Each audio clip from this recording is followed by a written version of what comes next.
Bienvenidos amigos nuevamente a una edición más de Línea Entre Dos con Aquiles Estrada, quien les habla Tony Cruz. El video nos sigue dando sorpresa, Aquiles. Parece que este está knockdown, mal, va a la serie Filadelfia y Mets y resulta lo contrario.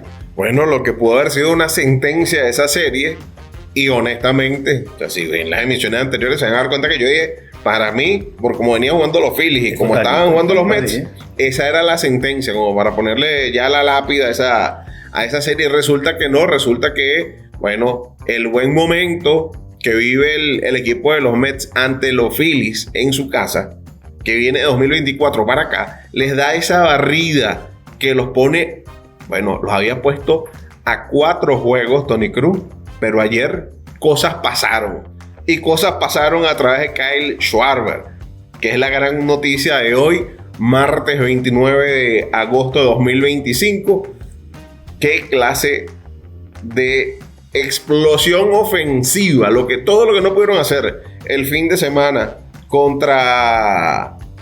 a inicio de semana contra los Mets de Nueva York. Resulta que esta gente se soltó y todo lo hizo el día de ayer. Una explosiva ofensiva de 19 carreras de los Phillies ante los Bravos, que les tocó, bueno, pagar los platos rotos, Tony Cruz. Sí, bien curioso porque hacen en un solo partido más carreras que en toda la serie contra los Mets. Hicieron 8 carreras contra los Mets y a pesar de empezar perdiendo, Aaron Nola con 3 carreras en el mismo primer episodio, ha abucheado el lanzador de los Cuáqueros en el mismo primer episodio. Pues sale del inning a trompicones, pero después se endereza. Tiene una buena salida y la ofensiva de los Phillies que estuvo tormentosa. No solamente fue él, fue Suárez, fue Harper, fue Realmuto, fue Trea Turner, todo. Sí, no, pregúntale a Cal Quantrill. Tan chévere esa. Cuando llegó al hotel Alegre le puse, ¿cómo te fue bien el trabajo? Bueno, me dieron como 3 honrones a segundo piso. Primera vez en mi carrera me dan 4 honrones en un juego, pero bueno, ¿cómo te explico? Hubo un pana que dio 4 honrones y tuvo oportunidad de dar un quinto, pero bueno, el menos esperado que lo dominara lo dominó. Sí. ¿Qué es esto, Tony Cruz? ¿Qué es esto? La pregunta viene ¿por qué? ¿Te sorprende que...? ¿Será que presentamos? Bueno, sí, sería importante presentar. Sí, por eso. Nos fuimos con la emoción del momento y la cosa. Les recordamos que esta Línea Entre Dos llega a ustedes a través de Panasonic Night, desde el sur de Chile para todo el mundo, DLCB Radio. De la Cruz, Belli. Los hermanos de la Cruz en Barquisimeto, La Perla 94.5 FM y Paraíso FM en Margarita, y por supuesto UniTV, quien es nuestro último aliado en cuestiones de transmisión de cobertura. Nada más y nada menos el canal de Margarita, para que esta Línea Entre Dos picara hasta las transmisiones televisivas. Nuestro canal de YouTube también está disponible para todos ustedes, para que puedan chequear el material que allí hemos venido desarrollando. Cada una de las emisiones de esta Línea Entre Dos. Histórico lo de Kyle Schwarber. Y nuevamente, ¿no? Hay veces que hay que poner las cosas en perspectiva con lo que ocurre en las grandes ligas y lo que tenemos oportunidad de observar. Porque se dice fácil, pero no lo es. Aquello de los 4 cuadrangulares en un juego, ninguno ha sido capaz de dar 5 cuadrangulares en un juego y tuvo la oportunidad que el Schwarber. Y bueno, el que inició el juego como shortstop terminó dominándolo con un elevado al terreno corto del shortstop. Justamente, ¿no? El que estaba más cerca este año de lo largo es Nick Kurtz, quien dio 4 jonrones y pegó una quinta pelota por ahí arriba, que le faltó metro y algo para dar ese quinto de la cerca. Pero Schwarber lo tuvo rápido. Falló en un turno. Y cuando todo el mundo estaba celebrando en Filadelfia de pie para esa posibilidad del quinto cuadrangular, pues dio un manso, como dicen los mexicanos, palomón por el campo corto con un picheo de 57 millas, hermano. Pero bueno, como dicen por ahí, se atoró. Exactamente. Y estoy buscando justamente un dato para puntualizar el hecho de lo complicado que son ver 4 cuadrangulares en un juego de pelota. Porque habla de la cantidad de... Ya estoy a punto de llegar, pero bueno. De la cantidad de juegos sin hits, de la cantidad de juegos perfectos. Y habla, entre otras cosas, entre otros elementos, de la cantidad de juegos de un bateador con 4 jonrones en un juego. Yo te puedo aportar unos datos. Primero, que no es común. Desde el 2017 no había un juego de 4 jonrones antes de esta campaña, el 2025, y había sido J.D. Martínez quien le había dado esos 4 bolas cerca. Y este año ya hay 3, el de Eugenio, el de Kurtz y ahora el de Schwarber. Son 3 para llegar a 21. En la cuenta, Filadelfia pasa a ser ahora el equipo con mayor cantidad de jugadores con 4 jonrones en su historia. Y es el único año donde 3 bateadores han conectado 3 cuadrangulares. O sea, en una campaña no se había repetido el hito de un juego con 4 jonrones en un mismo juego de pelota. Lo cierto es, pues, que el equipo de los Phillies tuvo una reacción importante. Es que en el béisbol hay estadísticas locas, ¿no? Y cosas locas. Desde 2024, los últimos 30 enfrentamientos en Citi Field entre Mets y los Phillies han sido favorables a los Mets. Y tienen los Mets 10 victorias al hilo en casa ante los Phillies en estos momentos. Esto no se veía posible por cómo venían jugando los Mets, aunque habían mejorado, por cómo venían jugando los Phillies, que se mostraron sólidos ante un equipo tan difícil como el de los Marineros de Seattle, que los barrieron y con autoridad. No te podías esperar esto, pero esto es justamente lo sabroso del béisbol, ¿no? Y vamos a escudriñar un poco esa serie porque, bueno, la combinación de resultados de ayer ha podido dejar incluso en 3 la diferencia de una serie parecida ya definida y deja la puerta abierta a pensar realmente, digamos, los dos estes, luego hablaremos del de la americana, pero realmente están cerrados los dos estes. Yo no sé, yo realmente no lo sé. Si hablamos del juego del día lunes, permítanos el inciso, los Mets le ganan 13 carreras por 3 a los Phillies. Kodai Senga no lanzó del todo mal, pero fue sacado temprano del juego de pelota. Y el relevo estuvo impecable, que había sido uno de los problemas de los Mets en fechas recientes, ¿no?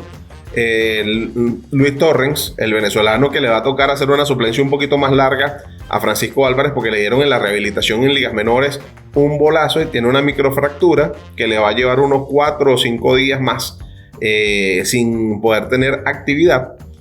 Allí lo importante fue que el equipo de los Phillies había picado adelante y le remonta y después se va de largo adelante el conjunto de los Mets. El día martes hubo un duelo de zurdos que ocurrió algo no curioso, sino ese tipo de cosas que no nos gustaría seguir viendo en el béisbol. Una novatada. Ese duelo era entre Sean Manaea y Jesús Luzardo. Y hubo una situación en el turno de Juan Soto apenas comenzando el juego, en el cual ya estaba en su mecánica. O sea, no es que estaba comenzando los movimientos, ya había comenzado el wind-up cuando el principal, un umpire novato, Willie Traynor, le concede el tiempo a Juan Soto, que ya incluso se había salido del cajón de bateo pidiendo el tiempo. Hermano, y la prioridad es el lanzador. O sea, y esto no es porque se trate de un venezolano, ¿no? Sí, eso lo hemos dicho innumerable cantidad de veces y con cualquier pitcher en el montículo. Ya una vez que tú empiezas el wind-up, no deberían pedir tiempo. Exactamente, porque cuando ya empieza la locomoción para hacer el esfuerzo del lanzamiento, si tú le pides tiempo en el intento de detenerse, Luzardo hizo lo que tenía que hacer, terminar de soltar la bola con intensidad, y con la misma intensidad que soltó la bola se fue hacia el plato a reclamarle al umpire, porque fue abiertamente mal ejecutado, mal decidido. El timing del umpire para conceder el tiempo fue terrible. Sí. Entonces esto empezó a generar, no contento con eso, en ese turno, en 3-2, se come un strike. Termina sacando una base por bolas, aunque en ese episodio no hubo movimiento de carrera. Juan Soto termina sacando una base por bolas. Entonces no sé si también por la forma aireada, como le protesta a Luzardo, aunque lo hizo con razón, ya sí lo hizo de forma enérgica, pero por lo menos lo que se pudo notar y leer de los labios, no lo hizo de forma grosera, sí enfática. Sí estaba molesto, pero creo que no le dijo ninguna palabrota. No, nada. Molesto porque tenía razón, hay que decirlo, ¿no? Y eso en buena medida ya eso es un detalle a trabajar del propio Luzardo, así como el tipeo de los picheos le tocó trabajarlo. En lo mental también tienes que trabajar. O sea, hay detalles que tú no puedes permitir que te saquen del juego de pelota, y la zona no fue muy consistente de Willie Traynor a un punto tal de que él, a pesar de que tuvo una buena salida, se metió en problemas al final. A él lo sacan antes de recibir, digamos, el puntillazo que marca el sendero de este juego de pelota. Pero cuando terminan sacándolo, él se va diciéndole ahí sí de todo al umpire. El umpire lo termina votando. Lo cierto es que este juego de pelota termina llevándoselo el conjunto de los Mets, que fue el único verdaderamente apretado partido de la serie. Hubo un detalle para preguntárselo a Robbie Thompson. Hubiese sido maravilloso poder estar en la rueda de prensa para preguntarlo, ¿no? Porque el que viene directamente de rescatista tras la labor de Luzardo es Orion Kerkering. Sí, uno de sus grandes relevistas, un tipo ya corrido, con experiencia en postemporada y todo lo demás, en una situación con 3 hombres en base, pero lo traen a lanzar ante Pete Alonso, y resulta que Alonso en su carrera, antes de batear contra él en este turno, tenía de 7-3, con un doble le bateaba 429. Resultado, línea al callejón entre jardín izquierdo y central, doblete, 2 carreras empujadas, y por ahí se fue el curso del juego de pelota. Hablando de situaciones e incidencias, porque allí hubo un movimiento, ese inning terminó siendo un inning de 5 carreras para los Mets. 4 van al récord del abridor Luzardo, la otra va para Kerkering. El otro que está teniendo problemas de tipeo de picheos, que es Ryan Hazley, recibió un cuadrangular a 1000 millas de Harrison Bader para empatar ese juego de pelota.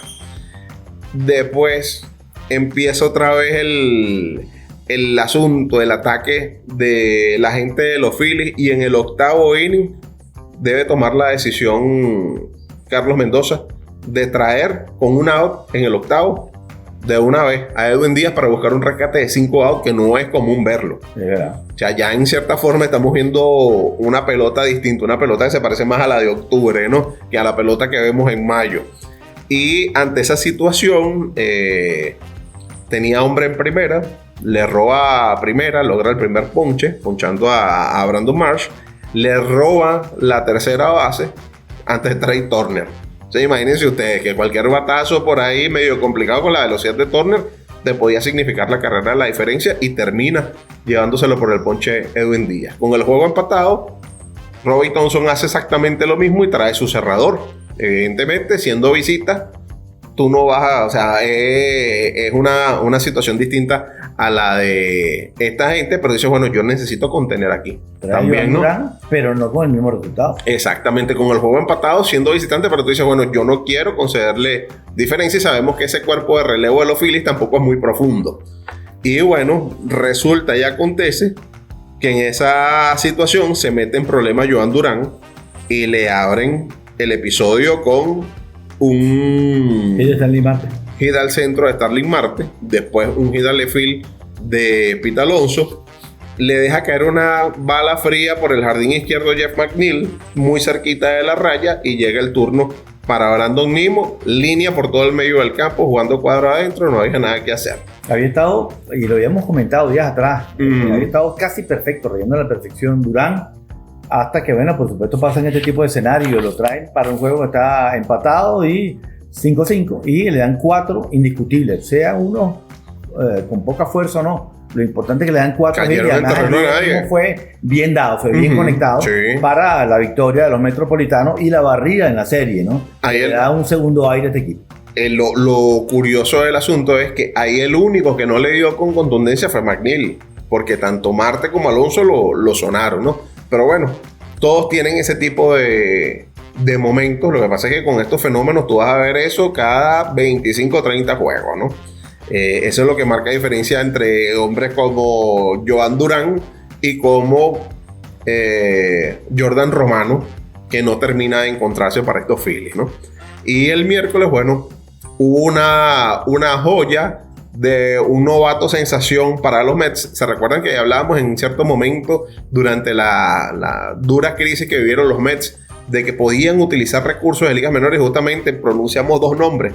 Bueno, uno de ellos justamente fue el de Nolan McLean, que tiene 3 salidas muy buenas, a un punto tal de que se convirtió en el primer pelotero de esa franquicia, que ha tenido nombres ilustres en el picheo, en ganar sus 3 primeras decisiones, lanzando más de 20 innings y logrando más de 20 punches, y que los rivales le baten menos de 200. Eso no pasaba desde que debutó en 1988 un tal Randy Johnson, nada más y nada menos. Bueno, lanzó 8 episodios, 4 hits, no le hicieron carrera, ponchó a 6. Su efectividad tiene 3-0, que tiene 0.89. Y como dicen por ahí, uno no sabe dónde viene la ayuda, pero la ayuda llega. En el caso fue para el novato, que ha tenido un despertar interesante. Una serie, repito, que nos va a dar mayor interés a la última que tienen en Filadelfia. Exactamente. Para los Phillies es una fortuna, porque esa racha adversa que tienen en Citi Field, por lo menos van a su casa para ver si pueden terminar de paliar la situación y ganarle a los Mets, porque este año no han tenido mucha fortuna contra ellos. El otro nombre que pronunciamos es Jonathan. Hoy, viernes 29 de agosto, Jonathan va a debutar con los Mets de Nueva York. Veremos si le va también como a McLean. Lo cierto es que, bueno, necesitaban reorganizar ciertas cosas. Hay noticias positivas para los Mets. El despertar ofensivo de Lindor está bateando un mundo Mark Vientos. Se parece al Mark Vientos que vimos en la postemporada del año pasado. Hay varios peloteros que están jugando muy buen nivel. McNeil está rindiendo. Brandon Nimmo está rindiendo. Juan Soto también está aportando a esa causa. Ha tenido batazos importantes Pete Alonso. Y bueno, después de venir de un marasmo ofensivo durante larga parte del año, si tú dices, bueno, nunca es tarde cuando la dicha es buena, porque todavía estamos en carrera. Si ustedes se van a aprender a batear ahorita, bueno, solo hay que prender velas para que el relevo ayude. Pues ayer por lo menos Gregory Soto no pudo. El equipo jugó muy mal al campo, la defensa, y los Marlins hicieron su trabajo, pero realmente un juego de pelota donde tú cometes 3 errores que cuestan carreras y además hay un pavol también atravesado y pierdes 7 carreras por 4, tú me dirás. Sí, no estuvo tan bien afortunado Clay Holmes, ¿no? En ese choque. Lindor batea 4.31 en los últimos 8 partidos para acotar ese último que tú mencionas. Y hemos visto nuevamente al Soto de siempre. Soto paciente en el plato. Tiene 10 boletos en los últimos 8 juegos, que es una de sus características como bateador. Cuando él es selectivo, que no se embarca con picheos malos, recibe muchos boletos y suele mejorar mucho su productividad. Exactamente. También aprovechando lo que están haciendo sus compañeros alrededor, ¿no? Esto también abre la puerta a eso. Ayer hubo una jugada que estaba cantada para un doble play que no la logra hacer Pete Alonso y costó en ese episodio. La pelota que le salió del mascotín con Rolling por primera y cuando va a dar la media vuelta para disparar a la segunda, se le escapa la pelota y después ni siquiera puede hacer el out porque la pelota se le va lejos y agarra el pitcher en contrapié. Bueno, la intenta agarrar el pitcher, pues no la logra agarrar, lo que se ve caerse. Sí, y quedó todo el mundo quieto, ¿no? Es que hubo varias jugadas curiosas, porque la de Lindor, que igual en la transición, eso es una jugada que le dan 1000 rolling más hacia Lindor y él hace 999 out. Y al final fue infeliz, ¿no? Sí, fue infeliz. Y después vino, que bueno, en ese inning no hubo movimiento de carrera, pero sí fue curioso el batazo por todos los predios de Holmes, que le dio en la planta del pie y se desvía la bola a terreno corto entre jardín izquierdo y central. Pero había como un duende, pero yo creo que no estuvo tan mal Holmes. Holmes se terminó metiendo en un poquito de problemas con el control. Un poquito más tal vez hubiera podido salir airoso de esa solución. Porque el hombre estaba dominante, las conexiones no eran fuertes, pero caían en terreno de nadie, es lo que estamos hablando. A fin de cuentas, bueno, vale igual que sea a 116 millas o que no, pero si cae en tierra de nadie es hit de hit. Ahí sí no hay para los lados, ¿no? Entonces, bueno, será bueno ver cómo se va a desarrollar entonces lo que propone el fin de semana para estos equipos. Va a estar entonces los Phillies jugando contra los Bravos de Atlanta. Los Bravos de Atlanta no son tan malos como ese 19-4 de ayer. Y el conjunto de los Marlins de Miami, que ha estado jugando muy buena pelota en la segunda parte de la temporada. Y bueno, el rival de Jonathan, nada más y nada menos que Eury Pérez, que ha estado lanzando fenómenos. Así que bueno, les toca embaraguetarse por ese lado. Hay detalles, ¿no? Filadelfia ha ganado 7 de 9 ante la serie con los Mets. Habían llegado jugando buena pelota. Los Marlins han entrado más en la normalidad de la campaña, dejando ahora a Cincinnati como tal vez el único aspirante al puesto de comodín en la Liga Nacional. Hablando de esas cosas y esas curiosidades, como bien lo dices tú, Schwarber en esa serie estuvo de 20-0. Antes del primer honrón. De 20-0, ¿no? En la serie contra los Mets. Sí. De 20-0. Llega a la serie con Atlanta y bueno, se suelta. El hombre se vuelve loco. Lo que en una semana es eso es un rendimiento que si tú lo tienes en una semana, tienes gran probabilidad de ser pelotero de la semana. Lo hizo en un solo día. Sí, por cierto, antes que se me olvide, ¿no? Había dicho lo de Filadelfia, porque ya estamos terminando el bloque. Mike Smith en el 76 lo había hecho. Antes de eso lo había hecho Chuck Klein, también con los Cuáqueros, juego de 4 jonrones en 1936. Y el que más me llamó la atención, lo estuve chequeando porque es un momento de la bola muerta, la bola de trapo, la llamada bola de trapo, antes de 1896, es de las Antilles, tuvo el primer juego de 4 jonrones. Lo curioso del caso es que la bola en un momento en que la pelota no salía, ¿no? Pero 2 de esos jonrones fueron dentro del campo. Sí, bueno. Eso es lo que te iba a decir. Curioso de todas maneras, porque hay que dar 2 jonrones dentro del campo que no son para nada fáciles. Sí, y hay que sacar 2. Yo creo que es más complicado ese con 2 jonrones dentro del campo que las 4 sacando la bola. No está fácil. Lo que sí es Schwarber es el único pelotero en la historia de los Phillies que ha producido 9 carreras en un juego. Es correcto, el récord para la desde 1920, cuando las carreras empujadas se convirtieron en una estadística oficial. Nosotros vamos a hacer la primera pausa en esta línea entre dos porque no se trajo la gorra, pero está Emil Amores lanzando cohetes con sus medias rojas que han hecho abuso en su serie visitando tanto a Yankees como a Orioles. Esto es Línea Entre Dos, Tony Cruz, Aquiles Estrada, regresamos en un instante.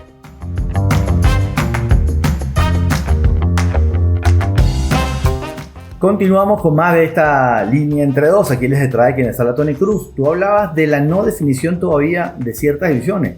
Y esa reacción de Boston, ganando 7 de los últimos 7 partidos contra Yankees, posteriormente la serie contra los Orioles, a quienes le dieron la 7ª barrida que han dado los patirrojos de este año, está 3.5 la diferencia con Toronto, o sea que está peleadito, o sea, y a ellos les toca jugar al final de la campaña, ¿verdad? Que, como dicen por ahí, no hay nada definido, tanto con la de Phillies Mets como con esta, porque Phillies Mets te quedan 4 juegos entre ellos, septiembre 8, 9, 10 y 11, si la memoria no me falla en este momento, serán los últimos enfrentamientos entre los líderes del este. Y lo curioso del caso es que pudiéramos tener una reincidencia, vamos a hablar de ese detalle después, pudiéramos tener una reincidencia de los choques divisionales directos en la primera serie de comodín. Por lo menos 3 de las 4 series van en ese sentido, en este instante, porque de un día a otro se puede cambiar. Exactamente. Lo cierto es que, bueno, ¿Toronto ha dejado de ganar juego de pelota? No ha dejado de ganar juego de pelota. ¿Toronto ha entrado en una inercia negativa? No ha entrado en una inercia negativa. Pero es que a su manera, como logran, sacándole provecho a lo que le ha ofrecido el calendario y siendo contundentes, a mí me parece esto como el muchachito que es peleón, pero contra los grandes no puede, pero a los chiquitos los tiene a monte. Ajá. Así son los Yankees. Los Yankees contra los equipos fuertes son una cosa. Pero contra otros equipos, bueno, son los Yankees, se parecen a los Yankees del 27. Así se han mostrado contra los nacionales y en ese juego de ayer contra los Medias Blancas de Chicago, que serán su rival durante este fin de semana. Pero los Medias Rojas, imagínense ustedes lo mal que estaba jugando los Medias Rojas como visitantes. Que ganando 7 de 8 juegos, todavía está un juego por debajo de 500 jugando fuera de casa. Sí. Pero vaya, qué manera y en qué momento y qué clase de serie. Inciso, para hablar de Baltimore, un detalle. Para Baltimore tiene que ser auspiciador lo que están viendo de final de campaña. Este equipo tuvo, digamos, 3 temporadas donde tuvo buenos resultados, donde mostró cosas que parecía que este equipo estaba listo para competir y empezaron ciertas reestructuraciones. este año no ha sido de pérdida, aunque este año no ha sido positivo en el récord, está demostrando que para el proceso puede ser un año muy aleccionador, porque este equipo ha estado jugando una tremenda pelota. ¿Tú te recuerdas que en algún momento hablamos de las posibilidades de que ofrecieran en cambio a Adley Rutschman? Es correcto. Ha mejorado un mundo Samuel Basallo como receptor. Físicamente también se muestra de una forma distinta. De Basallo siempre se habló de la ofensiva, pero Basallo lo he podido ver un par de encuentros en la receptoría e incluso leer algunas estadísticas, y está en ese tiempo de liberación de los disparos a segunda base, está entre los mejores. Claro, hasta ahora tiene una muestra muy corta, pero bueno, Baltimore está dando señales de un enrutamiento positivo a ese proyecto. Pero regresemos a hablar de los Medias Rojas, porque Medias Rojas le gana con autoridad a los Yankees en Nueva York el fin de semana, y a un hueso duro de roer como Baltimore se fajan de tú a tú. ¿Y qué clase de serie han disputado? Sí, empezar por los cerrados de los partidos, ¿no? 4-3 el primero, 5-0 el segundo, con un trabajo excepcionalmente bueno de Lucas Yolito. Después 3-2 el tercero y 3-2 el cuarto. Jonrón de Cedán Rafael para ganar el tercero. Y el partido de ayer fue... ya te voy a decir. 3-2 también. Sí, fue 3-2, pero el hit, Romy González, el que dio el hit para ganar en un partido de esos de detalle, ¿no? Muchos momentos chiquitos, importantes, donde hay que destacar, entre otras cosas, la defensiva de Trevor Story, porque hizo un doble play jugando cuadro adentro, tiró de cabeza, cogió la línea y después reaccionó para sacar el lado en tercera. El corredor que lo que hizo fue un espabilamiento, porque con una línea tan violenta, a pesar, repito, de que cuando dicen el corredor arranca cuando la línea pasa el infield, aquí estaba jugando el borde de la grama y Story cortó la pelota y tiró a tercera rapidísimo para la doble matanza. Y después tuvo una jugada en el noveno, creo que fue contra Jackson, mentira, Alex Jackson. Dylan Carlson, el que estaba corriendo en segunda. Carlson da un doblete para abrir el episodio con el juego 3-2 y dan un rolling por el campo corto hacia la mano izquierda de Story, quien coge la pelota y gira el cuerpo, no llega ni a mover los pies, gira el cuerpo, tira perfecto a tercera para hacer out a Carlson, quien tal vez pensó, bueno, como el batazo era ligeramente hacia la izquierda, no demasiado, un paso creo que fue hacia la izquierda del campo corto, tenía chance para llegar, pero el disparo de Story fue perfecto y por donde él venía entrando lo tocaron para matar la ofensiva, dejar a hombre en primera con un out, y Boston salió de ese problema en el 9. Es que en esta serie hemos visto también que lo hemos visto durante toda la temporada, Alex Bregman, ¿no? También. Entonces fíjate el cambio tan grande que ha dado ese lado del izquierdo, o dependiendo de cómo lo veamos. Si ustedes quieren decir sirviendo al campo, ese lado derecho, si lo ves de home, de frente, tú tienes que hablar del lado izquierdo. Lo que ha hecho, o sea, lo significativo que ha sido y la mejora sustancial de esa custodia de tercera y shortstop con este par de peloteros.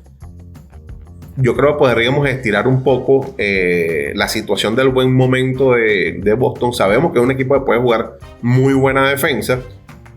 Sabemos que es un equipo que ahora cuenta con cierta contundencia, porque en esta serie los jonrones se manifestaron de forma importante. Todos estos juegos de pelota fueron signados por los cuadrangulares.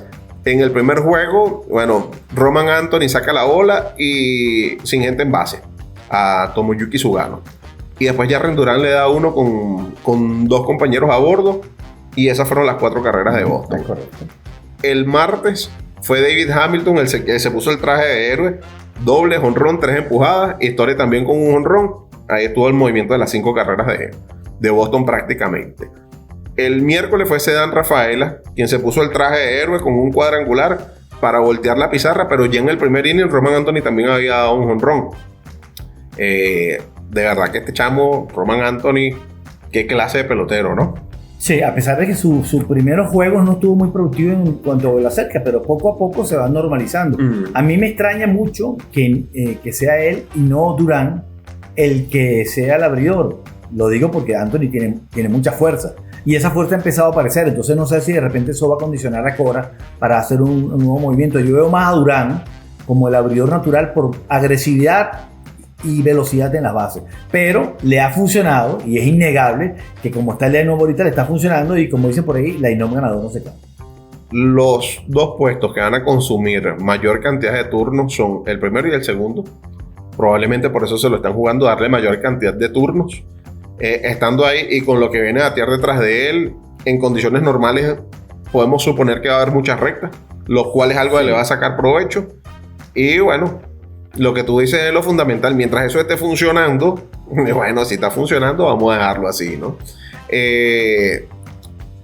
Importante también, fíjate, desde el 8 de junio, Boston tiene la mejor efectividad de todas las grandes ligas. En general, 3.29 los abridores, 3.23 la mejor de las grandes ligas. En la liga, el cuerpo de relevo, 3.39 los primeros de la liga americana y los terceros de todas las grandes ligas. No es un detalle menor, un equipo que ha mejorado muchísimo su picheo. Y tenemos noticias para hoy. Un equipo que puede jugar buena defensa y un equipo que está consiguiendo los batazos oportunos. Entonces, bueno, creo que todo está amalgamándose, ¿no? El día de hoy va a haber algo especial. Boston comienza serie. Boston, que ha estado jugando corrido desde la semana pasada y no va a tener descanso hasta el jueves de la próxima semana, el jueves 4 de septiembre. Es el próximo día libre de los Medias Rojas. Con la baja en el rendimiento de Walker Buehler, tuvo que ser sacado de la rotación. Le dieron la oportunidad a Richard Fitz, que lanzó el lunes como opener. Después del, fue el que realmente tuvo la labor del abridor, el que cargó con la mayor cantidad de peso, porque Brian Bernardino es el que arranca el juego de pelota, lanza un episodio y después entra Richard Fitz. Sufrió una lesión en su bíceps y fue colocado en lista de incapacitados, y todo esto abre nada más y nada menos la puerta al mejor prospecto del picheo de los Medias Rojas de Boston, segundo prospecto en general de la organización, que es un zurdo llamado Peyton Tolly, para lanzar nada más y nada menos el día de hoy contra un gran muchacho llamado Paul Skeens. Eso está sumamente interesante, ¿no? ¿Qué te iba a decir? Antes de seguir con nuestro segmento, vamos a decirles que si quieres vender productos digitales, Waivo es para ti. La plataforma todo en uno para vender cursos, retos, asesorías, eventos o productos digitales incluso de Venezuela. Crea tu página, recibe pagos en bolívares y empieza a ganar por lo que sabes hacer. Entra ya en waivo.com y síguenos en Instagram como @waivo. Bueno, permíteme decirte algo, porque como que vio el tutorial de Paul Skeens cómo llegar a grandes ligas. Ajá. No sé si lo montó en Waivo. Bueno, es verdad, en Waivo se puede esperar que llegó. Estamos hablando de un pitcher que fue selección de segunda ronda del draft del año pasado, que hasta este año no había lanzado una sola pelota en béisbol profesional, y pasó por clase A fuerte, por AA, por AAA, y bueno, ahora ha sido llamado para su estreno en las grandes ligas. En global, en la campaña, tiene 3 victorias, 5 derrotas, 3.04 de efectividad, en 20 juegos, 18 de ellas como aperturas. 91 episodios, 2 tercios, 133 ponches, y los rivales le batean 2.03. Si lo desglosamos, en clase A, 3.62 de efectividad en 49 episodios, 79 ponches, 2.34 le batearon los rivales. Lo suben a AAA, a AA el 24 de junio. Y en AA tuvo 6 presentaciones, 5 como abridor. 27 episodios de labor, 37 ponches. Los rivales le batearon para 144. En AAA tuvo 3 aperturas, 3.60 su efectividad. En 15 episodios, 17 ponches, 193 le batean los rivales.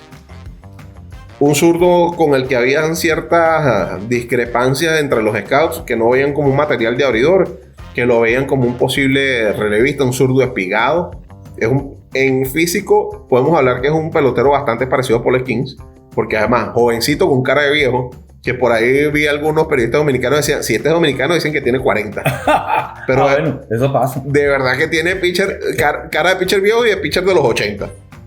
Fíjate. También utiliza el mostacho así como Paul Skeens, ¿no? de verdad sí tiene cara, tú ves, tú dices, nah, todo un muchacho de 22 que va. Pero bueno, sí es verdad, sí es un muchacho de 22, así como es verdad el hecho de que... Él salió de la prefectura con la partida de nacimiento, pero corriendo. No gateando, sino corriendo. Fíjate, hay detalles interesantes, Tony, que cuando uno empieza a escudriñar y ves reportes de scout, dicen, bueno, una de las cosas que le alaban, o sea, que Boston apostó por este muchacho y empezó a trabajar la parte del acondicionamiento físico, ¿no? Hombre alto, un hombre de contextura fuerte, o sea, biotípico lanzador de eso que parece un toro, así como Clemens, así justamente como Paul Skeens. Empezaron a trabajar la parte física y pasó de 91 a 95, 96 millas en promedio, una recta que ya toca las 99 millas. Y una de las cosas que más me impresionó es el hecho de que alaban la mecánica, que el hombre con la mecánica, el paso enfrente, cuando hacen el wind-up, la caída del lanzador, bueno, ese espacio donde se proyectan hacia el frente los lanzadores con el wind-up, este caballero abarca un espacio de 2 metros 23 centímetros. Casi que siente que está encima tuyo cuando suelta la pelota. Exactamente. Entonces, que es un pitcher muy fluido. De hecho, la recta ha mostrado un desempeño tan bueno que tiene un 46% de abanicados en la primera parte de la campaña. O sea, prácticamente cada 2 rectas que lanza, una se la abanican. Decidieron trabajar y decir, mira, el 75% de las veces tú estás lanzando recta, esto no va a funcionar así. O sea, cuando vayamos subiendo, esto no va a funcionar así. El hombre tiene una buena slider que va por ahí por las 85 millas y dicen que tiene un muy buen cambio de velocidad. De esos cambios que se mueven, no esos cambios que flotan, que son, digamos, dentro de todo plano, sino con movimiento, un movimiento fluido. Entonces tú me dirás si tú puedes tirar 97, 98, 99 millas, un cambio de eso que se cae alrededor de 85 millas y tienes lo que llaman, bueno, no sé cómo determinarlo porque dicen una slider barredora. Pero bueno, que se abre, pues. Sí. Entonces, exactamente, que de ese slider hay un slider que tiene un movimiento vertical y hay uno que tiene un movimiento más pronunciado en lo horizontal. Lo cierto, bueno, o como lo han acostumbrado a decir ahora nuevamente, pues el sweeper. Bueno, veremos entonces. Bajo estas circunstancias, alaban mucho la calidad mental de este muchacho, que es muy maduro, que es muy consciente de lo que es, muy consciente de lo que quiere y que tiene una ética de trabajo tremenda. Esos son parte de los elementos que más destacan de este muchacho. Y en un pitcher dicen que tiene mentalidad de bulldog. De perro de presa, que te agarran. Exactamente. Entonces, bueno, eso me suena mucho a justamente el rival que va a tener enfrente. Ya veremos. Es un duelo interesante. Ya antes de irnos al finalizar este segmento, hablar por supuesto de Justinson. Todavía no sé ni cómo pronunciarlo. Te tengo un chisme. Ya. Justinson. Es Justinson. Sí. Lo digo porque dio su primer hit y eso es importante, a pesar de que le habían ponchado 5 veces en los primeros 6 turnos. Finalmente dio un doblete ahí que es su primer imparable, entonces el hombre ya puede decir que el password, ¿no? Ya tiene números de los cuales lucir en Liga Grande. Y te voy a decir algo. Tiene un hermano. Mira que es más complicado. Me enteré de eso gracias a mi esposa. Ajá. Pero lo confirmé en el emergente. O sea que Marcos Gronfield está ahorita por Estados Unidos, hace muchas notas sobre los Medias Rojas de Boston y bueno, tiene un hermano menor que está firmado con Boston, es receptor. No me recuerdo exactamente el nombre, pero creo que es Johansson.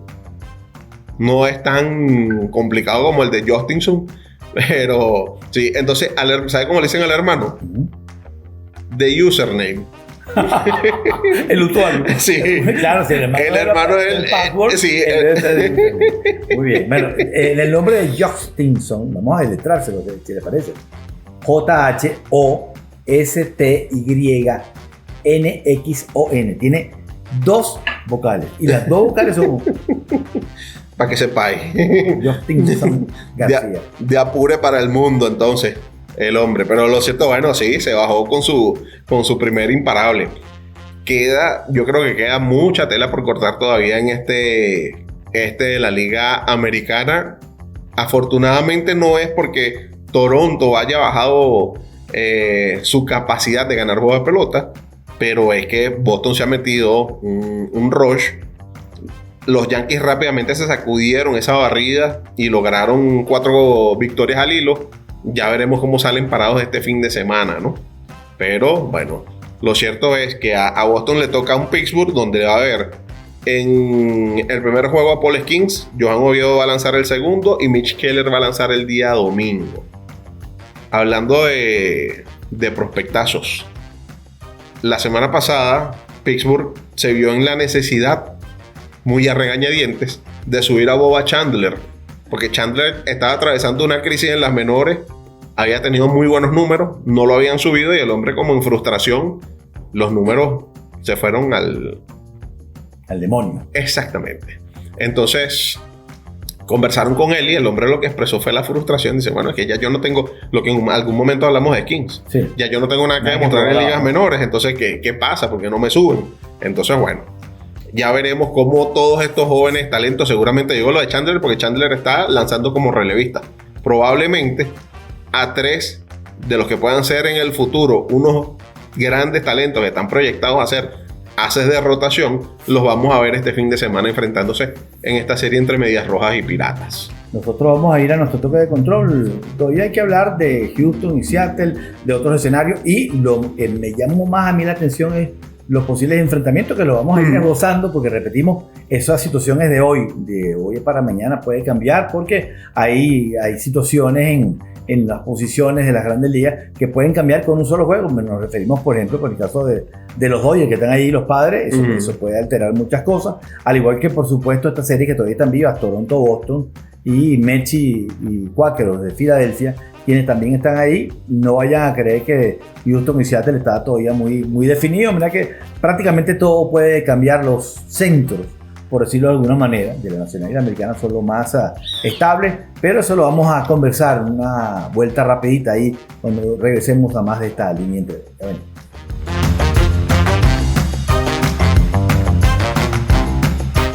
De vuelta en esta línea entre dos, Tony Cruz y Aquiles Estrada, para conversar. Había dejado picando por allí Tony Cruz la situación. Esta gente parece como si fueran Tom y Jerry y el coyote del correcamino. Se persiguen, se alcanzan, se gana uno, se gana el otro, se sueltan, se siguen persiguiendo, porque es una característica compartida. Un juego y medio separa a los Astros de los Marineros de Seattle, y la cuestión entre Dodgers y Padres tampoco está tan lejana. 2 jueguitos. Exacto. 2 jueguitos son un fin de semana, ¿no? Pero fíjate, sí hay características diferentes. El equipo de los Astros de Houston, 18 de los juegos que le quedan va a ser contra sus rivales directos de división. Dentro de eso, una serie que le quedan 3 enfrentamientos directamente contra los Marineros de Seattle. Pero tiene un montón de juegos contra Texas, contra Atléticos, contra Angelinos, creo que tienen 7. Entonces, sus propios rivales de división. ¿Y por qué lo digo? El equipo de los Angelinos es un equipo que no moja pero empapa. El equipo de los Rangers es un equipo que, digamos, ha estado jugando por debajo de sus expectativas. Así ha estado todo el año. Tuvo momentos donde parecía que iba a reaccionar, pero se terminó quedando. Ahora Corey Seager no es más de la partida. Lo tuvieron que operar de apéndice y pierde lo que queda de campaña. Entonces, bueno, veremos cómo esos rivales de división terminan siendo esos actores de reparto en la definición del oeste de la Liga Americana. Le tocan, ya te voy a decir, 7 contra los Angelinos. 7. Sí, ya, señor. La serie de 4 que viene ya inmediatamente a partir del día viernes, y los 3 últimos de la campaña, 26, 27 y 28 de septiembre, para cerrar la temporada regular, y la serie de Seattle, que sería la penúltima, del 19, 20, 21 en Houston, para después enfrentar a Atléticos y a Angelinos. Lo bueno del caso para ellos es que tienen una cantidad importante de partidos. No, esta serie es fuera. Las últimas 2 son fuera, contra Atléticos y Angelinos son fuera para cerrar. Las que vienen en casa son contra Texas y contra Seattle. Y además de lo que le dije a los equipos del oeste, hay 3 jueguitos por ahí metidos con los Azulejos de Toronto, que ya ustedes saben que se va a tener que estar jugando probablemente a esas instancias todavía por las posibilidades de una plaza de clasificación. Sí. Vamos a tocar un tema aquí, al margen de tocar todavía ciertas carreras divisionales. Discúlpame. Están interesantes. Que no se nos escape, porque el martes ya nosotros habíamos hecho el programa y en horas de la tarde anunciaron la activación de Jordan Álvarez, que es un factor importante en esa serie. Sí, señor. Lo que te iba a decir era la situación de los comodines, porque de eso vamos a seguir hablando.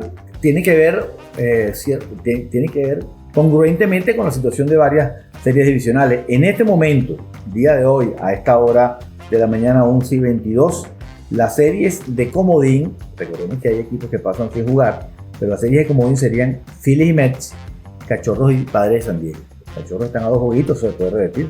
Pudiese ser Cachorros de Dodgers, que también le sacaría bastante punta a eso. Y en la Liga Americana, Houston se enfrentaría a Seattle y Boston a Yankees. 2 enfrentamientos más directos imposibles. Una rivalidad acérrima y una rivalidad nueva entre Houston y Seattle. Interesante porque, repito, eso puede variar. Las situaciones de los equipos están pequeñas en ciertos determinantes, y en este momento tan solo los 2 centros, Detroit y Milwaukee, están cómodos, que se ve que no va a pasar absolutamente nada. Pero ¿quién lo va a acompañar pasando la primera ronda? Todavía está por verse. Yo te voy a decir algo. Yo no veo a Detroit tan sólido como se veía en los 2 primeros meses de campaña. Detroit pues no tiene oposición en su división. No, pero tiene 8.5 de ventaja. Pero sí, no, por supuesto. Pero no, ya viéndolo de cara a que, bueno, probablemente, disculpen, puedan conseguir el mejor récord de la americana y, bueno, que para eso tienen que remar, ¿no? Y que les toque no tener que jugar en la primera fase. Ese equipo de hace rato no viene jugando bien, no viene teniendo buenos resultados. Entonces habrá que ver cómo en lo psicológico, en lo emocional, estos equipos que van a llegar, pero bueno, echándose dentadas y demás para lograr un puesto de clasificación, a un equipo que viene de hace rato, digamos que a velocidad crucero navegando, porque temprano consiguió una ventaja importante y no tiene oposición. Sí. Ya veremos qué ocurre ahí. Sí, yo te digo que no tienen miedo, no por cómo estén jugando, sino por la ventaja. Sí, pues no. 8.5 tiene Detroit, o sea, y 6.5 tiene Milwaukee. Su posición no corre riesgo. No corre riesgo. Ellos deberían ser infaltablemente, los 2 equipos deberían ser uno de los 2 en cada liga que pase la primera ronda sin jugar. En este momento, los otros que pasan sin jugar serían los Dodgers, ¿no? Y Toronto. En este instante, pero repetimos, Toronto todavía no tiene un pie adentro. Toronto todavía tiene que remar un poquito para llegar a la costa. Toronto la tiene que bregar. Igual, los Dodgers tienen que ponerle. 2 juegos no son nada. Te metes un mal momento, las lesiones siguen siendo parte del juego, algo puede pasar.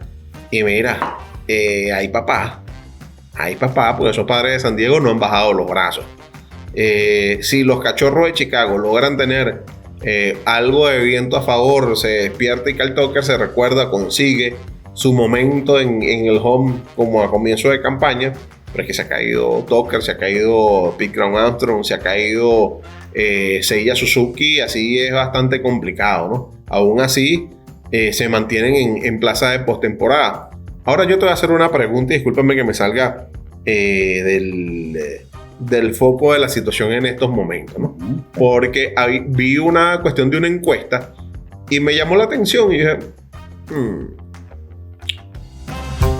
la carrera por el más valioso de la liga americana, por supuesto tiene digamos que en una encuesta que mostró la página de MLB.com, que tenía el favoritismo, nada más no identificaron los votantes, pero hablando de periodistas que votan para. Y la tendencia en la Liga Nacional es muy abierta a favor de Shohei Ohtani. Y yo no lo veo tan abierto. Yo tampoco. Y hoy no estoy desmeritando lo que ha hecho Ohtani. Claro que es una tremenda campaña y además en proceso de recuperarse y de lanzar, que por fin tuvo un juego recuperado. No, la solidez del pichón. Hasta la última salida, Ohtani no había lanzado bien. Sí. La realidad es esa, que Ohtani no había lanzado bien. Entonces, bueno, veremos cuántas veces puede ser repetido en lo que queda de aquí a final de campaña el hecho de lo de Ohtani. Escuché casualmente a Fernando Reyes hablar una comparación en un programa días atrás, que hablaba precisamente de eso, que la postura, sin el partido de 4 jonrones con Schwarber, que ahorita le da un poco más de ventaja, tanto en remolcadas, que hay una mayor diferencia, como en jonrones, con los 4 del día de ayer, que la situación o la posición ofensivamente hablando como designado únicamente era favorable a Ohtani, pero por muy pequeño margen. Yo creo que no se lo diría que al revés, que es favorable a Schwarber por la mayor cantidad de carreras remolcadas que tiene. Pero lo de Ohtani siempre es una moneda, como dicen por ahí, de 3 caras, porque te cae la cara del lanzador, aparte de otros aspectos del juego donde te puede apoyar, te gana 2 o 3 jueguitos desde el montículo, y a la hora de un empate cerrado o un empate técnico, como dicen por ahí, esas 2 victorias, si las logra obtener, pueden inclinar la balanza para él. Pero por eso es donde yo digo, mira, sí, ya, no me puedes venir a decir ahorita que es novedosísimo que Ohtani picha. Pero ¿qué impacto tiene Ohtani como lanzador? Para mí eso va a ser importante, porque no es simplemente el hecho de que, bueno, eres miembro de la rotación y ya eso te pone, pero ¿qué impacto tienes haciendo eso? Sí, tiene un impacto ofensivo. El hombre tiene un impacto ofensivo importante dentro de ese equipo. No estoy seguro que tan, digámoslo que en cierta forma es comparable, porque son 2 grandes nombres dentro de 2 extraordinarios lineups, ¿no? Pero yo sí creo que el hombre importante, el hombre de los momentos grandes, y que el hombre que marca ciertos rumbos, como marche él, en buena medida marcha el equipo, es más Schwarber dentro de los Phillies que Ohtani dentro de los Dodgers. Sí, yo creo que también está interesante de analizar, ¿no? Sí, ojo, Ohtani para mí tiene mucha ayuda con Freeman y con Mookie Betts, y tiene un equipo Oscar, que también sí, tiene mucho Will elemento, Smith, ¿no? ¿no? Que ha tenido, y si nos vamos a Filadelfia específicamente, tal vez Harper, que ha tenido un despertar ofensivo en las últimas semanas, es el que más apoya. Y el pero mismo Turner y Realmuto apoyan en muchas áreas. Sí. Turner apoya mucha defensa, corrido de base y oportunismo. Ya está chuchando bastante bien. Entonces, o sea, para mí está bastante parejo. Por supuesto, el plus del picheo le da a Ohtani, pero no es que el elemento simple, o sea, ya tú tienes que a un individuo de la capacidad de Ohtani, creo que no solamente el condicionante de pichar, sino que piches y piches bien, ¿no? Claro. Creo que en ese aspecto también, si tú eres capaz de dar eso, también hay que exigirte ese nivel. Que piches, no solamente que piches, pero si tú pichas y lanzas 3 o 4 innings y te hacen 3, 4 carreras, estamos hablando de un pitcher del montón, ¿no? Sí, es verdad. Entonces, que piche, o sea, no, pero lo que hace va teniendo lo que sea. No, pero es que sea bueno lo que también hace desde el montículo. Porque así como das con la ofensiva y una mala defensa te quita, bueno, con lo que das en la ofensiva, pero a ti desde el montículo te hacen 3, 4, 5 carreras, entonces también estás restando con eso. Sí. Digamos que ese sería más o menos la balanza entre un pelotero de muy buena ofensiva, pero con mala defensa. Sí, fíjate cómo cambian las cosas en una campaña, no solamente a nivel de las fluctuaciones de los equipos, los momentos buenos, los momentos malos. Vamos a hablar de Pete Crow en lo particular. Hay varios ejemplos interesantes para analizar. Antro batea en el último mes 180, un jonrón y 4 remolcadas. Estamos hablando de agosto, en 25 partidos. Hemos venido en un pique bárbaro. Cuando llegamos al juego de las estrellas, era 20-20 y era posiblemente de los mejores candidatos por su gran defensa, por su velocidad, por muchos elementos que aporta. Sigue aportando eso, pero la ofensiva se le vino a pique, pero de manera devastadora. En este momento, Pete Crow no creo que ninguno de nosotros votaría para el más valioso. En mi opinión particular, para mí lo va a ganar Schwarber. Y el partido de ayer va a tener su peso específico porque, no sé, yo creo que a nivel mediático, ese tipo de juegos que todavía no lo tenía Ohtani. Ohtani tuvo eso el año pasado en la serie contra los Marlins, ¿no te acuerdas? Donde remolcó 10 y dio los 3, 4 jonrones también, ¿no? 3 jonrones también. Ese tipo de partidos mediáticos que hace que la gente como que voltee los ojos a ver qué está haendo el pelotero. Yo creo que el partido de Schwarber de ayer lo va a ayudar en ese comedido. Entonces, bueno, ya veremos cómo se desarrolla esta historia en ese particular. Después será tela para otra emisión, no tan lejano, pero sí será tema, esa carrera entre Skubal y Garrett Crochet. Y bueno, el tema, el otro día te lo había comentado. Lo de ahora con la nueva manera que tienen los votantes de verlo, Skins va a tener posibilidades.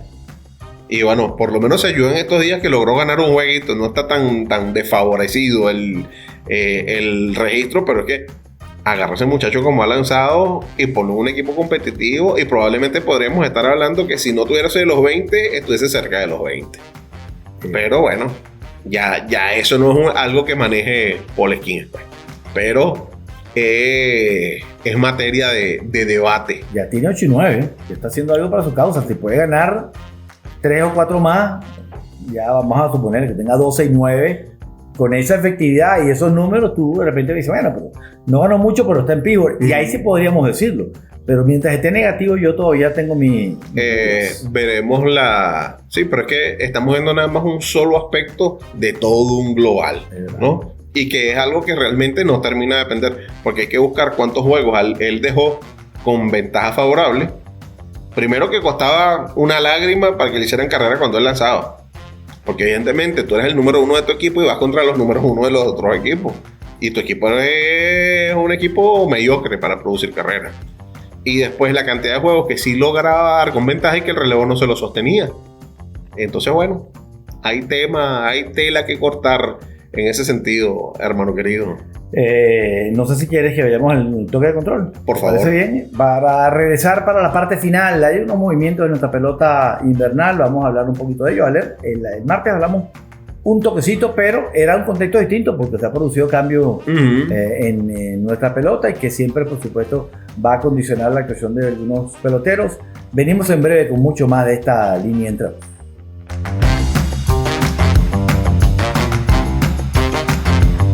Parte final de esta línea entre dos, Tony Cruz y Aquiles Estrada. Hora de meter el foco en la Liga Venezolana de Golf Profesional, porque las Águilas del Zulia han ido convirtiéndose en foco de noticia en los días pasados por el anuncio de esa reestructuración que marca dentro de todo un antes y un después dentro de esta organización, donde se han ido conociendo algunos detalles más de la estructura. Y dentro de eso, sí, el gran, digamos que en buena medida, la cabeza de operaciones de béisbol va a ser César Suárez padre, pero César Suárez hijo va a ser el que va a estar al frente, y como él mismo lo declaró en una entrevista, él va a ser como el CEO, él va a ser como el presidente, la cabeza de las operaciones de béisbol del equipo. Que Luis Rodolfo Machado siguen siendo accionarios Luis Rodolfo Machado, que sigue siendo accionario también Luis Amaro, que si bien la responsabilidad, el gran responsable del equipo va a ser César Suárez, el maracucho, el hijo, el que vimos jugando con Tiburones de la Guaira mucho tiempo, Luis Amaro se va a dedicar a la parte de las finanzas, el que había sido la persona que estaba guiando los destinos del equipo. Él ahora va a dedicarse, y de hecho el mismo César lo dice, que bueno, que yo lo que estudió fue finanzas en Estados Unidos y que esa es una parte fundamental para el negocio, y se va a abocar ahora a eso. Por supuesto va a seguir aportando en su relación con organizaciones y demás cuestiones, en contacto con peloteros, pero que la responsabilidad y las decisiones las va a tomar él, ¿no? Igualmente que la experiencia y todo lo que pueda sumar desde la presidencia Luis Rodolfo Machado, que va a ser tomado en cuenta y que se va a nutrir de eso, pero bueno, nuevamente dejando el énfasis donde, bueno, el responsable de lo que ocurra para bien o para mal, en este caso va a ser César Suárez. Y acaba de anunciarse, el día de ayer se anunció un cambio. La Guaira se sabía que estaba buscando un pelotero del cuadro, se especuló de que podía ser los Levis Basabe, de que Andrew Monasterio se mencionó, pero que Monasterio no lograron convencerlo, y han logrado un pacto con Águilas del Zulia. ¿Tú nos vas a hablar de eso? Sí, esa transacción lleva al novato de los Marlins, Máximo Acosta, que ha sido noticia porque sus 3 primeros hits en Grandes Ligas fueron jonrones, a ir al conjunto capitalino. Y en ese movimiento se va Pedro Rodríguez, relevista de 37 años de edad, hombre que ha hecho carrera en la liga de una manera impresionante. Su campaña del año pasado, 1.44 de efectividad, 27 ponches en 41 episodios y un whip de 1.24. Y también un lanzador más joven como es Luis Alejandro Rodríguez, un lanzador de 21 años de edad que pertenece al sistema de Houston, con lo cual tiene este año efectividad de 3.39 en 13 partidos de abridor en 23 juegos en esa organización. Entonces estamos hablando que, bueno, primero Máximo Acosta, que ayer por fin consiguió su primer sencillo en Grandes Ligas. Es verdad. Zulia tiene suficiente profundidad en el cuadro, lo cual le permitía cierta libertad. No sabemos la disposición que tenía de jugar con Águilas del Zulia, con Tiburones de La Guaira, en cuentas que hacen un gran trabajo de aficionados. Conversaron con Máximo Acosta y al parecer que mencionó que él siempre había querido jugar con Tiburones de La Guaira, que con este cambio se le concreta un sueño, lo que hace entender que muy probablemente lo vamos a ver jugar. ¿Desde cuándo? No sabemos. ¿Hasta cuándo? Tampoco. Pero bueno, tuvo que haber existido ese contacto para tú inclinarte y hacer esa operación. Sí, estoy leyendo en el emergente. A mí me sonaba el nombre de Máximo Acosta. No había relacionado de dónde. Y era, no sé si tú te acuerdas que en el draft no protegido, o sea, peloteros en los cuales tú no proteges, en una oportunidad Bravos dejó por un error aparentemente de tipeo de la secretaria, que tenían que tipear la lista ya casi que en la noche, y dejaron fuera a Brady Valera. Bueno, él era de Bravos en ese momento novatico, y para poder recuperar a Brady Valera del equipo que lo tomó, a Águila del Zulia, tuvieron que darle una compensación, y la compensación fue darle Máximo Acosta para que Zulia dijera: no, sí, fiera, sabemos que fue un error, tú no ibas a dejar fuera de esa lista a Brady Valera, toma a Brady, pero dame algo a cambio. Bueno, ese fue el pelotero que fue de Bravos a Zulia. No, ahí dicen la fecha, no estoy muy seguro, dice que es la temporada 22-23, yo no estoy muy seguro, porque yo creo que estaba vivo Rubén Mijares cuando eso. No, esa fue la que te estás recordando tú, es la de Wilmer Flores. Ah, la de Wilmer Flores, tienes razón. Pero situaciones similares, pero con otros peloteros. Cuando pasó esto, no fue solamente Brady Valera, también fue José Osuna. Okay. Y por Osuna sí no hicieron operación para recuperarlo. Y Osuna ya hoy día es parte de Tigres, la nómina de Tigres de Aragua, bueno, la reserva de Tigres de Aragua, ¿no? Pero sí está ese elemento. Detalle, sí. Está ese elemento, y lo cierto es que, bueno, un relevista de pasado brillante que tuvo un muy buen año en la campaña anterior, se reencontró, que fue a México y en México ha dejado buenos números, 38 años de edad. La Guaira ya tiene asegurado a su cerrador, en este caso Arnaldo Hernández, que ya también lo anunciaron, ya hay acercamiento de posturas en este sentido. Entonces, bueno, hermano, creo que es ganar en el sentido de, bueno, Zulia toma picheo, toma un brazo para ayudarlos ahora mismo, y ese tándem, ese 1-2 que pueden hacer Pedro Rodríguez y Silvino Bracho, te cuento un cuento. Un brazo joven que, bueno, el tiempo nos dirá, pero Zulia se ha acostumbrado a darle oportunidad a esta clase de lanzadores, y le pongo un plus teniendo un coach de picheo como Wilson Álvarez, que logra impacto directo sobre esta clase de lanzadores. Y La Guaira, bueno, recibe una de esas piezas, por supuesto en estos momentos llamativo, un nombre que está sonando bastante. Es inteligente el movimiento, porque con la temporada que ha tenido Gabriel Arias, sabes que Gabriel Arias no te va a venir a jugar desde el inicio si juega. Es probable que sí lo haga, porque es año de Clásico Mundial. Brian Rocchio, aunque Rocchio tuvo su pasecito por las menores, terminó nuevamente en Grandes Ligas, se reencontró en las menores y ha rendido en Grandes Ligas. Ha jugado muchísimo en Kansas City, no sabe qué disponibilidad va a tener, ¿no? Exactamente, aunque justamente también ayer montó una foto de él, justamente con el uniforme de Tiburones, el uniforme blanco de Tiburones, haciéndole esto así, señalándose el pecho, dando la vuelta después de un jonrón. Y ese fiebre. Entonces, bueno, ahí hay que dejar la puerta abierta, pero como lo hemos dicho en otros momentos, tú no puedes estructurar pensando que tú vas a tener esas piezas. Sí, ahora el año pasado Pedro Rodríguez le salvó la vida a Tiburones. Sí, señor. Recordemos que Tiburones perdió a su cerrador gran parte del año, el primer 12 también afectó ahí, y Pedro fue el hombre que sacó la cara y tuvo un trabajo excepcionalmente bueno. No era malo tener a esos dos, así como va a tener el Zulia con Pedro y Silvino, que hubieran tenido a estos dos peloteros, con Arnaldo Hernández y el mismo Pedro Rodríguez en Tiburones. Octavo y noveno prácticamente asegurado. Yo creo que están apostando, tú tenías que entregar calidad también, claro, ¿no? Y están apostando al buen año que tuvo en México Pedro García, el que vino en el cambio el año pasado por Danry Vázquez junto a Japson Gómez. Entonces, que también fue el Premier. Por algo se lo habrán llevado el Premier, ¿no? Correcto. Entonces, bueno, yo creo que Tiburones está en buena medida jugando esto. Hay unos cuantos brazos que han estado haciendo buenos trabajos en las menores, que pueden ser brazos que alimenten ese cuerpo de relevistas de Tiburones de La Guaira, sin contar con los brazos de mayor peso. Pues yo me imagino, sobre todo porque se le va a acabar la temporada temprano, que a José Alvarado le va a interesar venir a lanzar aquí. Yo creo que él va a conseguir su oportunidad en Grandes Ligas, porque este año él se va a declarar agente libre. Ya al terminar la campaña, se queda con Filadelfia. Va a la agencia libre. Es muy probable, es posible. Yo no creo que le vaya a pesar el asunto o por lo menos eso es lo que han hecho ver de cara a los demás, ¿no? Que no, por el asunto de la suspensión, por las sustancias que le consiguieron, que supuestamente era un tratamiento para adelgazar. Sí. Pero a él se le va a acabar temprano la temporada. ¿O para fertilidad? No, para adelgazar. Sí, supuestamente él había dicho que era para adelgazar. Sí, pero yo no sé por qué tenía la duda que había sido un problema de fertilidad. No tengo nada que ver con eso. Ese fue Manny Ramírez. No tengo nada que ver con eso. Ese no es asunto mío. Creo que tampoco tuyo. No te metas en esa profundidad de Tony Cruz. Me hace el favor. Lo cierto es que, bueno, quizás tú puedes tener un rato de Alvarado. Yo dudo que La Guaira pueda ver aquí a Edgardo Enríquez, el de los Dodgers.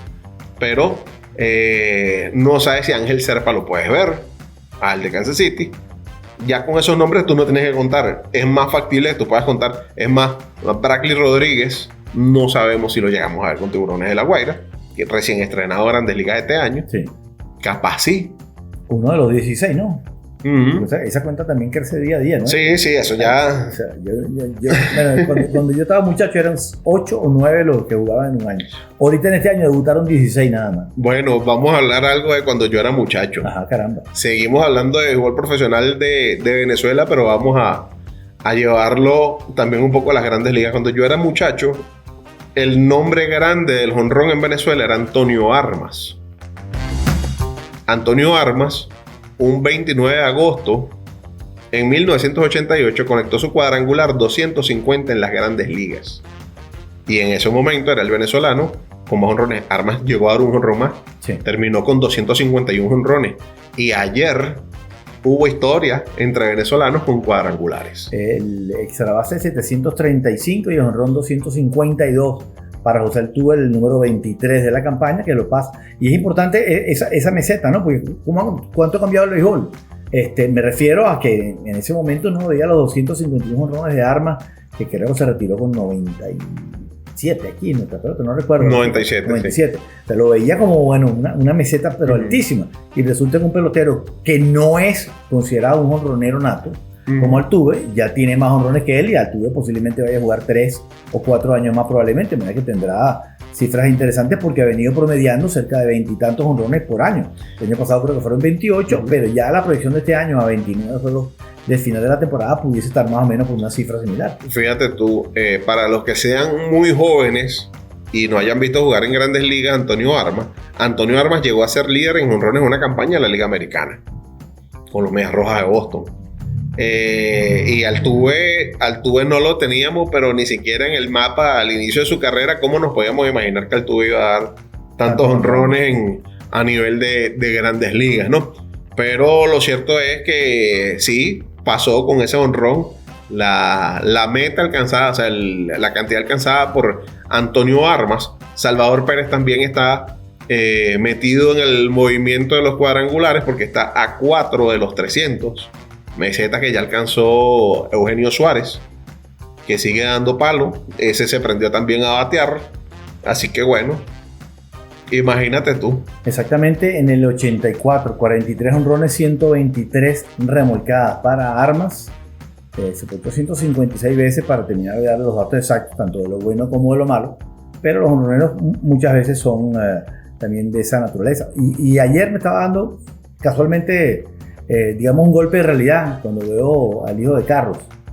Ah, sí. Que era un sitio importante. Yo decía, bueno, si yo vi el papá debutar aquí cuando era novato, debutó, fue un desastre, el año siguiente fue novato del año con los Dodgers y después regresó al año siguiente otra vez con los Leones de Caracas y en volvió a ser un desastre. También fue un desastre. Y el tipo decía, bueno, yo fui novato del año en la Liga Nacional, ¿por qué no puedo batear en Venezuela? Vino para acá otra vez y se fue igualito como yo.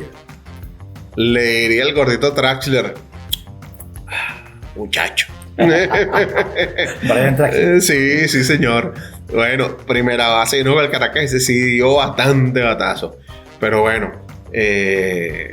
Tony Cruz, por ahí hay más del devenir de los equipos. Se siguen anunciando importados y demás.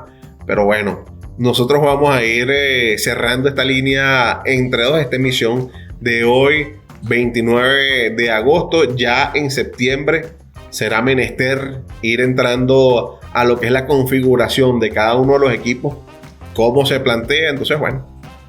Sí, todavía queda mucha Sí, señor, sí, señor. Todas las semanas tiramos un fasciculado, como dicen. Sí. Un poquito de aquí, un poquito de allá, pero bueno, cierto el caso es que cada vez más se acercan nuestras ligas invernales. Nosotros nos vamos a despedir, estamos sobre la 1:15 aproximadamente en esta línea entre dos. Aquí les Estrada y quienes habla Tony Cruz, los esperamos en una próxima oportunidad.